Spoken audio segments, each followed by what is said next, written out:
având în vedere că modelul freemium se presupune o parte care este gratuită și o parte care este premium și taxată, în contextul în care în România 85% din site-uri vând content gratuit, adică pe bază de reclamă care se scoate,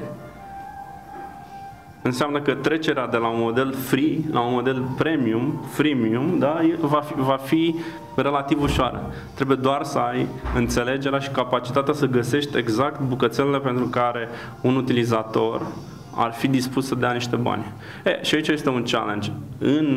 Prin intermediul MobilePay avem foarte multe cereri.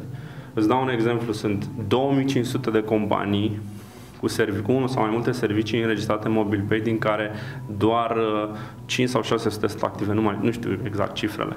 Restul sunt la un anumit nivel de implementare. Îi sunăm în mod regulat și întrebăm, ok, care e situația? Și au spus, am înțeles cum funcționează platforma voastră, am găsit, am înțeles că e la tot acâmul all inclusiv, dar noi nu am găsit încă nișele pe care să promovăm chestiile plătite. Deci este o chestie de înțelegere, e o chestie de creație, e o chestie de nu știu, și de flair. Da? Nu știu dacă sau sunt sigur că ai remarcat, în cadrul prezentării ți-am vorbit despre sistemul în care faci un charge premium pentru cei care își depun CV-urile, în așa fel încât CV-urile să fie garantat citite.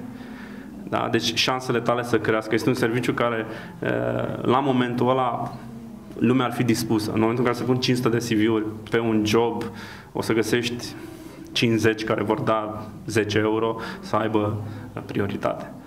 Pe segmentul ăla, de exemplu, îți faci bani. Asta a fost o idee cu care am venit eu la cei care au site-urile. Ei se gândeau să facă tot felul de minunății. Nu charge-ui pe toată lumea să-și depună CV-uri. Nu face charge pe toată lumea să pună joburi. Nu.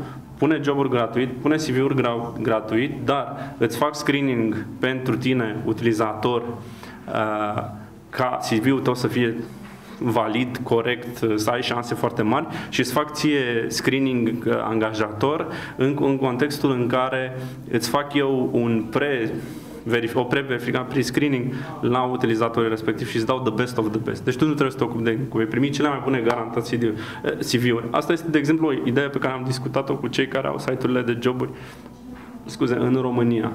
Este o idee. Altfel, ideea de la care au plecat a fost, nu, tratăm totul ca anunțuri.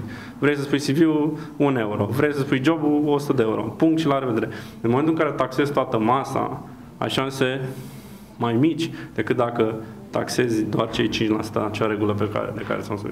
Deci, în România, monetizarea, trecerea la modelul freemium, ține foarte mult de strategia pe care o are fiecare cu business-ul lui. În momentul de față, sunt foarte puțini care au înțeles cum funcționează modelul foarte bine și au găsit exact componentele pe care să le chargească super premium.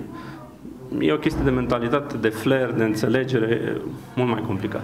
Dar ce pot să garantez este că utilizatorii scot banii și plătesc pentru serviciu premium.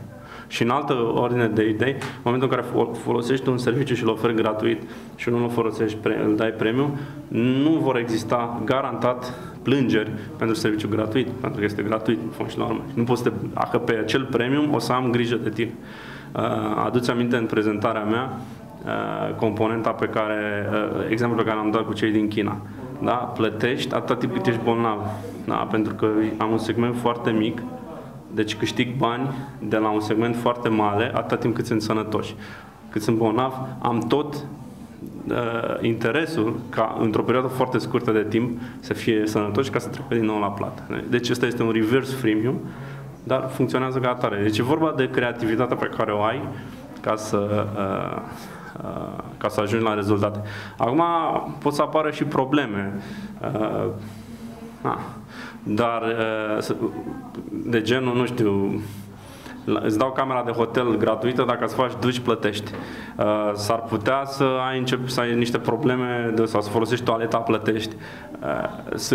Poți să ajungi și în niște extreme, dar las piața să balanceze totul, deci în funcție, la urmă este o chestie de piață.